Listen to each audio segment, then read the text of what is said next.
राजस्थान की तपती धरती पर डाडरेवा के एक राजघराने में जन्मे गोगा जी जन्म से ही अद्भुत शक्तियों के स्वामी थे, लेकिन विधि के विधान को कौन टाल सकता है। एक दिन नियति का खेल ऐसा चला कि गोगा जी को अपने ही भाइयों अर्जन और सर्जन की हत्या करनी पड़ी। यह एक कर्म था जिसे उन्होंने पूर्व जन्म से ही अपने कंधों पर उठाया था। जब माता बाछल को इस घटना का समाचार मिला, उनका हृदय चूर चूर हो गया। आंखों में आंसू और हृदय में क्रोध लिए उन्होंने गोगा जी से कहा, तू मेरा पुत्र नहीं, मेरी आंखों से दूर हो जा। गोगा जी ने सिर झुकाकर अपनी माँ की आज्ञा को स्वीकार किया और वनवास का मार्ग चुन लिया। लेकिन उनकी पत्नी रानी सीरियल अपने प्रेम में अडिग थी। मैं तुम्हारी छाया भी बनकर तुम्हारे पीछे चलूंगी, उसने कहा। गोगा जी ने वादा किया, हर रात तेरे पास आऊंगा, चाहे छाया बनकर ही क्यों ना। क्यों? गोगा जी ने अपने जीवन को एक नई दिशा देने के लिए गुरु गोरखनाथ के आश्रम गोरख टीला की ओर प्रस्थान किया। वहां उन्होंने आत्मा की शांति और जीवन का उद्देश्य खोजा। गुरु गोरखनाथ ने उन्हें दीक्षा दी और कहा, एक क्षत्रिय का धर्म है अपने वचन को निभाना,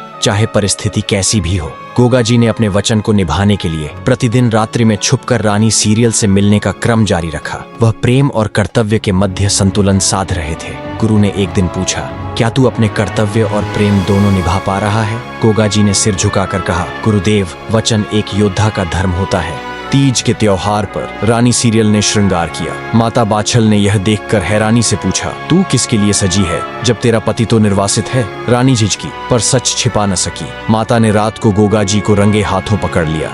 माता का चेहरा क्रोध और पीड़ा से भर उठा। तू वचन भ्रष्ट ही नहीं, मेरी मर्यादा का हनन भी कर रहा है। गोगा जी ने अपराध बोध से आंखें नीची कर लीं और गुरु के पास लौट गए। गुरु गोरखनाथ ने तब उन्हें जीवन का गूढ़ सत्य बताया। तू कोई साधारण मनुष्य नहीं, तू समुद्र मंथन की अमृत ज्योति का अंश है। तेरा उद्देश्य है कलयुग में धर्म की रक्षा करना। गोगा जी अपने घोड़े नीला पर सवार होकर उत्तर दिशा की ओर बढ़े। 92 किलोमीटर चलने के बाद सूर्यास्त के समय उन्होंने एक निर्जन स्थान पर पहुंचकर पृथ्वी माता से प्रार्थना की, हे धरती, मुझे अपनी गोद में स्थान दे, जिससे मैं सदा धर्म की रक्षा हेतु तैयार रहूं। अचानक पृथ्वी फटी और गोगा जी अपने घोड़े सहित उसमें समा गए। उस स्थान पर उनकी भाला और ध्वजा आधी डूबी हुई रह गई, धर्म के प्रतीक रूप में। कई वर्षों बाद एक गौपालक रामा रायका ने देखा कि उसकी गाय सूर्या प्रतिदिन एक स्थान पर जाकर दूध बहा देती है। जिज्ञासावश एक दिन वह पीछे पीछे गया और देखा कि धरती फटी और उसमें से गोगा जी प्रकट होकर गाय का दूध पी रहे हैं।